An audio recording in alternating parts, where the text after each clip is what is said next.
नाही, मी तुमच्यावर आरोपच केलेला नाही. आता याची चौकशी होईल.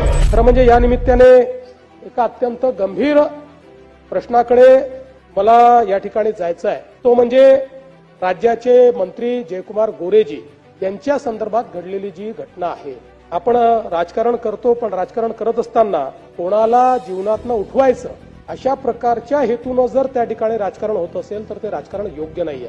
आपल्याला कल्पना आहे की त्यांच्या संदर्भातली जी केस होती, केस 16 मध्ये रजिस्टर झाली, 19 मध्ये ती संपली. खरं म्हणजे ते तेव्हा सत्ता पक्षातही नव्हते, ते आमच्यासोबत नव्हते, पण ती हरकत नाहीये कुठेही असलं तरी. आणि त्याच्यानंतर अचानक हे उकरून काढायचं अशा प्रकारचा जो विषय झाला, आणि म्हणून मी त्यांच्या हिमतीची दाद देतो. एखादा व्यक्ती अशा परिस्थितीमध्ये आपण दोषी आहोत का नाही आहोत, बाबा हे घरच्यांना अपमान नको, समाजात अपमान नको, म्हणून अशा गोष्टी मिटवता येतील का प्रयत्न करतो. पण त्यांना लाचेची मागणी झाल्यानंतर की आम्हाला हे प्रकरण मिटवायचं, त्यांनी हा निर्णय घेतला की मी या प्रकरणात दोषी नाही, मला कोर्टाने त्यात सोडलेलं आहे. त्यामुळे त्यांनी पोलीस स्टेशनला जाऊन तक्रार केली. तक्रार केल्यानंतर ट्रॅप लावला. ट्रॅप लावून सगळं कन्व्हर्सेशन हे त्या ठिकाणी टेप झालं, सगळी मागणी टेप झाली.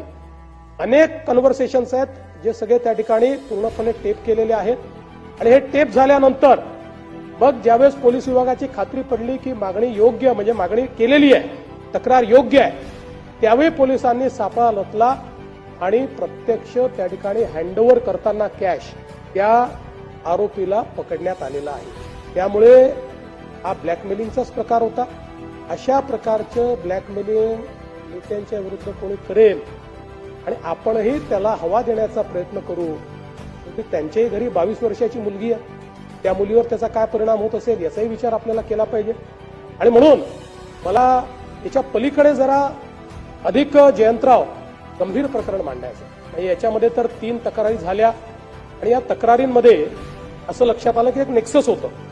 ही जी काही महिला आहे त्यानंतर याचे सगळे पुरावे सापडले, यांचे व्हॉट्सअप कन्व्हर्सेशन सापडलेले आहेत, यांचे 150 फोन आहेत, ते फोन सगळे सापडलेले आहेत आणि कशा प्रकारे कट रचला हे लक्षात आलेलं आहे. पण दुर्दैवाची गोष्ट पुढची आहे. ती गोष्ट अशी आहे की याच्यामध्ये थेट या सगळ्यांशी पूर्णपणे संपर्कात राष्ट्रवादी काँग्रेस शरद पवार गटाचे लोक. त्याही पेक्षा मला जसं वाईट वाटतं, ही काही त्यांच्यावर आरोप करत नाहीये, पण त्यांनी आत्मचिंतन केलं पाहिजे.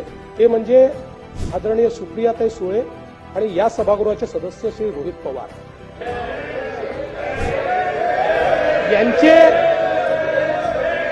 यांचे कॉल्स तुषार खरात आणि यांच्या विरुद्ध जे व्हिडिओ केलेले आहेत ते व्हिडिओ